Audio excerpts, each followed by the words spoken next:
Kini ang At Home with GMA Regional TV.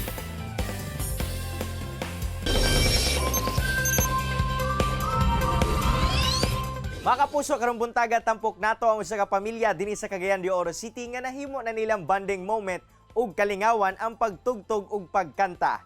Kung unsa ka sana all ang music prowess sa mong pamilya, kana ang atong Siron kauban si Ma'am Abigail Malalis. Ma'am Abigail, good morning and welcome sa At Home with GMA Regional TV. Kamusta ka, ma'am? Good morning, Sir Cyril. Good morning sa tanan. Okay ra, still alive and kicking. Ma'am Abigail, please share to us no kung paunsa ba mo nagsugod sa inyuhang pagkawili sa musika, unsa ang imong istorya ug sa imuhang bana. Actually, nagsugod jud mi high school pa mi sa ako ang bana na karon. So kuan pa, pa mi sa teenagers pa, high school pa mi. Way back 1986, ka-start nami as choir. Kauban mi sa choir. Tapos siya na ang amo ang organista. Ako dayon ang prepare in charge sa mga kanta. So, mi kauban sa tulo mi ana sa una close nga jamming mi. So most among kanta mga kanta sa asin. So ito mga 13 years old pa ko niya, siya 16 years old din. So mao na siya ang amo ang pag-ila namo o pagsugod namo yun sa music. Padayon gyapon among pagka-choir hantod nga naminyo mi, nakaanak mi. Ma'am, paunsa sa ba ninyo nakita ang potensyal sa musika sa inyuhang mga anak? Ang among firstborn dayon, akong madumduman jud buros pa ko, magtukar gani ni sa misa, magsimba inana. Naana akong tiyan, duol gyud na sa organ. So kaanak pag gawas, okay ra, hilakon kay akong anak, daghan kay moingon nga kanang iyang pagkahilakon sinyales na nga may na siya mukanta sad. Eventually 1 year and 6 months old akong anak, diha namo dayon nakita nga na siya hilig. Ang kanipong second dayon nako nga ang second child, late siya nagpakita sa iyang interest nga magkanta. Mga naana siya sa mga 5, kay lahi sa iyahang kahiligan. So 5 years old siya, start na siya og kanta. So sa simbahan lang gihapon. Mga salmo sa simbahan gakanta.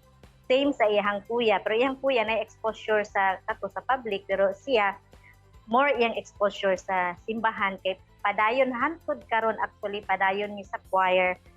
Sana all no nindot og tingog sa pagkanta. Pero Ma'am Abigail, unsa-unsa pod ba ang mga instrumento nga inyuhang ginatugtog ug unsa pod ang plastada sa inyuhang family band? Ang plastada ginamang ilahang papa, keyboard gina siya. Kuha na siya, mugunit na siya og drums, kabalo siya og kanang bass. Sa amo ang simbahan, keyboard na siya. Inig-jamming na ginamo ana, ang plastada ginamo, diya na siya sa keyboard. Pero kay mas ganahan man mi nga mas kuan lang, acoustic lang atong tirada. So mo nang sige, gitara na lang ta. Unya ang amo ang type of songs man gyud nga gina-master kay kanila yung sa mga asin. Ma'am Abigail, sa imuhang tan-aw no, unsa ba ang nahatod nga kaayuhan sa inyuhang pamilya diyang gatugtog mo o gakanta mo as a family? Actually, ang among kalipay gyud kay na share sad namo hantod karon, so naka-train mi og mga bag-o pud nga mo, naka-encourage mi nga mo ang among mga youth diri sa amo ang parokya mo into tukar sa misa. Nalipay mi nga nakita namo sila nga interesado na sad sila nga mo apil sa misa, tukar. And then ang isa sad nga kanang na enjoy na mo kay pwede mi mo kanta og wedding, pwede mi ma-invite. So kung naay ihatag, i-donate na mo sa among chapel. So ingon anak kibali ba, so pwede na-enjoy na mo kay alam na mag-invite, uy kanang mulay mag-choir na ay funeral mass o di kamirang upat, pwede. Uy kanang reunion ana, wala ikuan niya, kanang mga contact lang. Sige kami na bahala. So kami ra upat, basta kay tag sa lamig microphone na, okay na mi. Buhi na mi. So nalingaw na niya. At the same time, ang nag-invite sa mo, di nakales sila kay di mahal baya ang choir. Ug karon mga kapuso, atong Siron ang musical prowess sa pamilyang Malalis.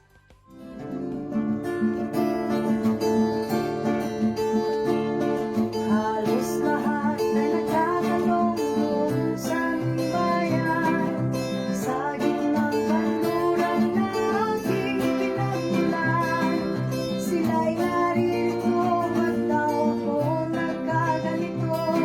Kung ano ang dahilan, ako lang ang nakakaalam. Daghang salamat Ma'am Abigail sa imong oras nga gihatag sa At Home with GMA Regional TV og more power sa inyong pamilya.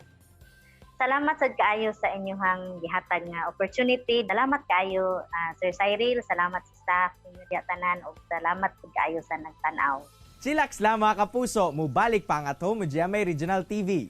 Kini ang At Home with GMA Regional TV.